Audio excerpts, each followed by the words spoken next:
دویم هغه عمل دی چې هغه کې اخلاص ورکی وي. یو سړی د ډېر نیک عمل کوي، موافق د شریعت یې کوي، خو لیکن هغه اراده ریا د خلکو د ځان خودل دي، یا سمعت دی، یا شهرت وغیره دی، یا د چا د تاثیر لاندې هغه عمل کوي، خپل عمل خوښ نه وي، نو دا عمل چې اخلاص نه دی ورکی، دا عمل هم د خدای په نزد باندې قبول نه دی. نو د عمل قبولیت لپاره دا ضروري دی چې عمل کې به اخلاص وي، صرف الله جل شانه رضا بنیت وي. نو دی وجنه علماء یو نقطه لیکلي، یو طاعت رسول دی، یو محبت رسول دی. چا کې چې په طاعت رسول اتباع رسول موجوده وي او محبت رسول ورکی نه وي، دا په اصطلاح د علماو کې زنديق دی. ځکه چې زړه کې ایمان نشته، د نبی علیه السلام سره محبت نشته، ځکه د ټولو اعمالو قبلیت دپاره اول ایمان شرط دی، سړی به مؤمن وي. که کافر هر څومره عملونه وکړي، هغه د الله تعالی په نزد باندې قدر وړ نه دي. په دنیا کې به عوض ویر کې، خو آخرت کې هغه دپاره کوم عوض نشته. او که چا کې محبت رسول ورکی وي خو طاعت رسول نه ورکی، نو هغې ته علما فرمایي دا فاسق دی، هغه ته بیا د فسق نسبت کیږي. یو سړی دی په هغه کې طاعت رسول هم موجود دی او محبت رسول هم موجود دی، دغه کس محقق دی، دا صحیح مسلمان دی. نو لحاظه هر عمل قبولیت لپاره دا شرط دی چې هغه کې به اخلاص وي، او دویم اتباع سنت به ورکی وي، او دغه کې به استقلال وي. چونکې د الف چې دی دا یو مستقل حرف دی، چا پسې لګیږي نه، دې کې دې ته اشاره دی چې باید اول نه طالب مستقل مزاج وي او چا د زیر تاثیر نشي راتللی. او بل علما څلورمه نقطه دا ورکې لیکلي چې د الف باندې چې شروع کیږي، نو کدی الف کې دی صحبت ته اشاره ده.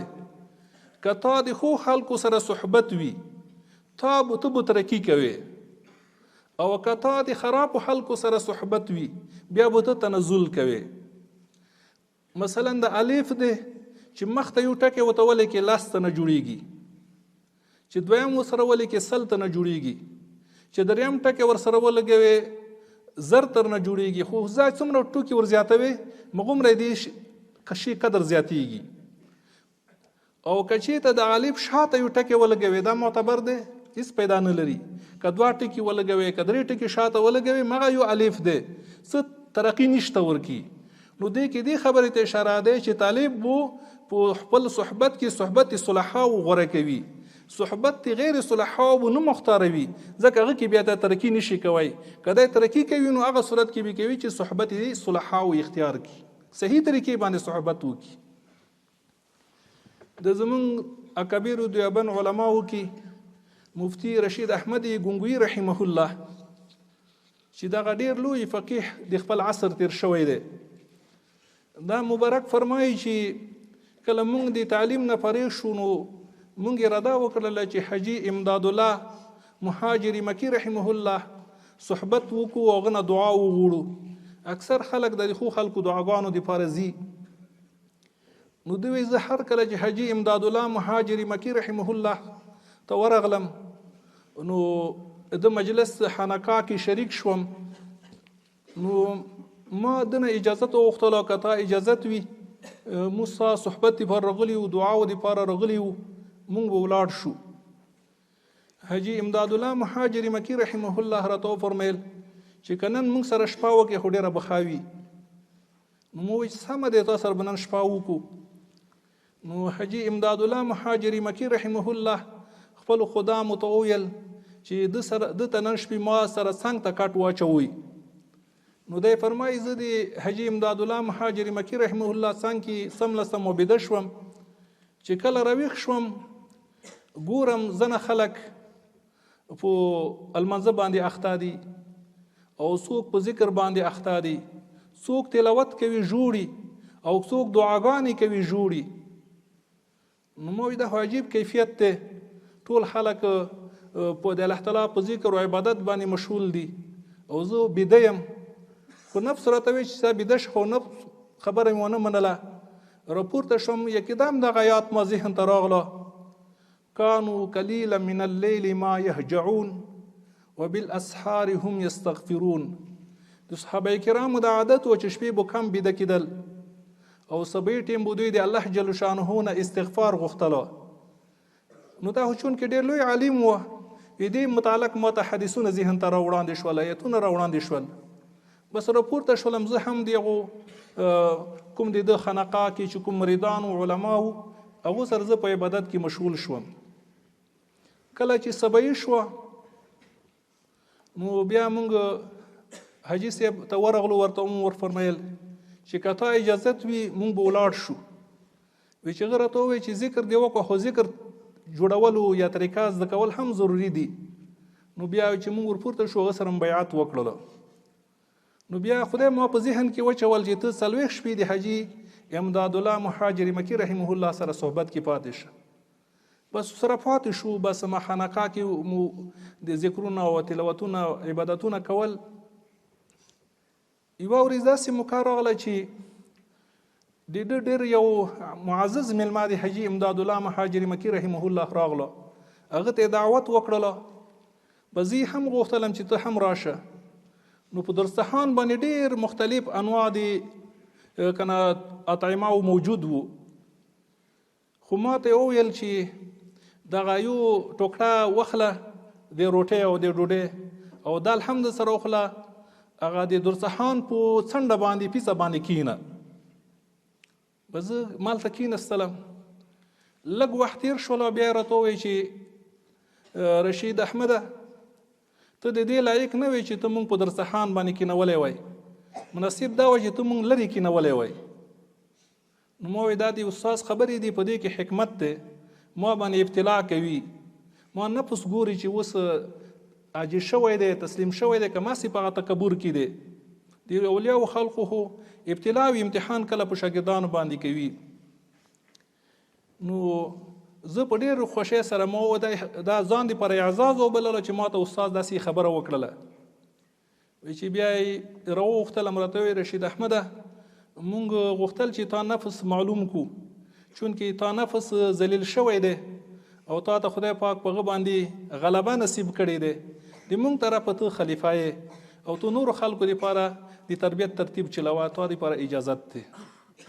نو نن سبا مرید ته چې داسې خبره وکړي هغه پیر به هم پرېږدي او استاد به هم پرېږدي چې څنګه زه بېزتي ما وکړله، خپله ښه شیان خوري او زه یو طرف ته کېنولم. بیا راته ووایي چې د دې لایق هم نه وي چې ته په دې باندې ناست وای. خو چونکې هغو نفسونه تسلیم کړي وو الله تعالی جل شانه ته، هغو ته د استاد هره خبره حکمت ملامده، په هغې کې دوی دا منل چې دا کې موږ دپاره خیر ورکوي دی. نو موږ که د استادانو خبرې حکمت وبولو، ځان دپاره خیر وبولو، دا به د موږ تاسو نقنامي وي او د موږ تاسو کامیابي به وي.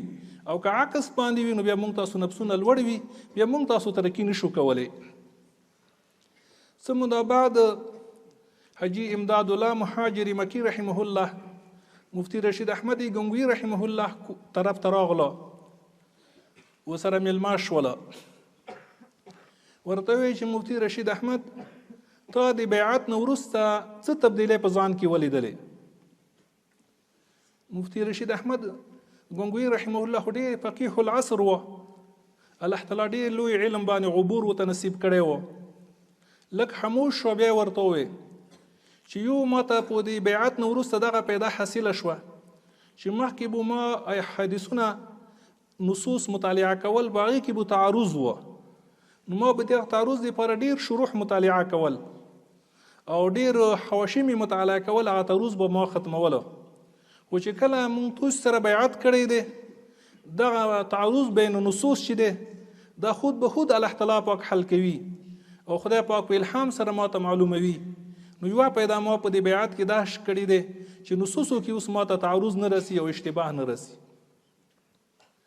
او دویمه تبدیلي ما کې دا راغلی دی چې مخکې به مکروه شرعي و، هغه زما مکروه طبعي وګرځېدل، یعنی په شریعت باندې عمل کول زما طبعه وګرځېده، ما ته کوم تکلف نه یې ورکي.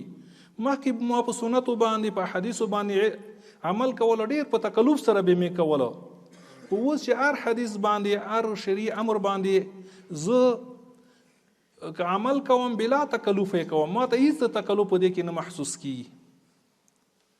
او درېیمه تبدیلي ما ته په دې کې دا راغله